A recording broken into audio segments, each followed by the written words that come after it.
Everyone, কেমন আছো তোমরা সকলে? আশা করছি তোমরা সকলে খুব ভালো আছো। আমি অনেক ভালো আছি। তো চলে আসলাম অনেক দিন পর একটা মিনি ভ্লগ নিয়ে। প্রায় অনেক দিন দিনই কোনো ভ্লগ কিছুই আসেনি আমার চ্যানেলে।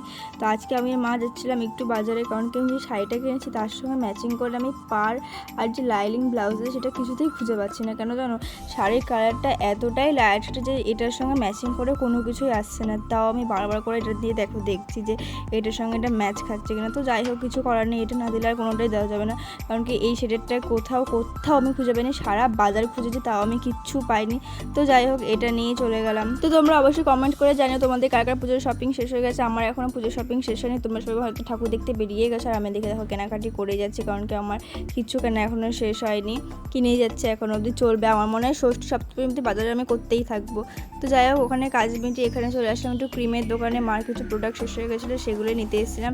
তারপর ওইদিকে কাজ মিটিয়ে আমরা চলে আসলাম একটুখানি কানের কিনতে, কারণ কি এখান থেকে আমি কানে নিই। কারণ কি এখানকার না কানের স্টকগুলো সত্যি খুব সুন্দর ছিল, কিন্তু আমার এবার আসতে অনেক লেট হয়ে গেছে, যার জন্য আমি কিচ্ছু মন মতো পাইনি। তো যে কটাই পেয়েছি সে কটাই নিয়েছি। এদিকে অনেক কানের দেখিয়েছি, কিন্তু আমার একটাও পছন্দ হচ্ছে না। দেখো তোমাদের কার কার এখান থেকে পছন্দ হয়েছে অবশ্যই কমেন্ট করে জানিও। তারপর এদিকে দেখো মা দেখলাম পলা দেখছে। তো যাই হোক, সেটাই তোমাদেরকে দেখাচ্ছি।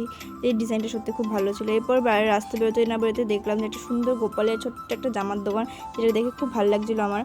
তারপর এখানে চলে আসলাম ফুচকা খেতে। আমি আর মার হাতে ব্যাগ ছিল বলে, তাই মা বলেছে তুই আর আমি একটা পাতা থেকেই খাই। তো আমি আর মা একটা পাতা থেকেই খাচ্ছিলাম। তারপর এদিকে ফুচকা খেয়েটে আমরা চলে আসলাম সোজা ঘড়ির দোকানে, কারণ কি মার একটা ঘড়ি কেনার বাকি ছিল। তো সেই জন্য মার জন্য একটা ঘড়ি কিনে নিলাম। এরপর দেখো এদিকে এত মেঘ করেছে, আমরা ভাবছি এক করে না বৃষ্টি চলেছে। তো সন্ধ্যা হয়েছে, তোমরা তো বুঝতে। এখান থেকে সোজা চলে গেলাম দিদা বাড়িতে, কারণ কি আজকে দিদার জন্মদিন ছিল, সেটা দিদা জানতো না। আমরা ছোটো করে হঠাৎই গিয়ে দিদাকে সারপ্রাইজ দিয়েছিলাম। আর এদিকে দেখো দিদা আমাদের দেখে পুরো একদম হাসি তার ধরছে না।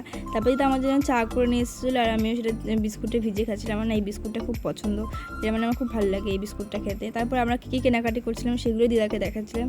আর আমরা দিদার জন্য ছোট্ট একটা কেক নিয়ে গেছিলাম, যেটা দিয়ে আমরা সেলিব্রেশন করেছিলাম। আর এদিকে দেখো আমার মা দিদার মাথায় ক্লিপ লাগিয়ে দিয়েছে, দিদার জন্য ক্লিপ কিনে নিয়ে গেছিলো সেটাই।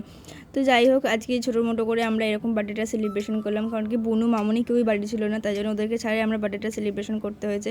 তো যাই হোক, আজকে ভিডিওটা ভালো লাগলে অবশ্যই লাইক কমেন্ট শেয়ার সাবস্ক্রাইব করো। দেখা হচ্ছে নতুন আরেকটি ব্লগে। ততক্ষণ জন্য টাটা।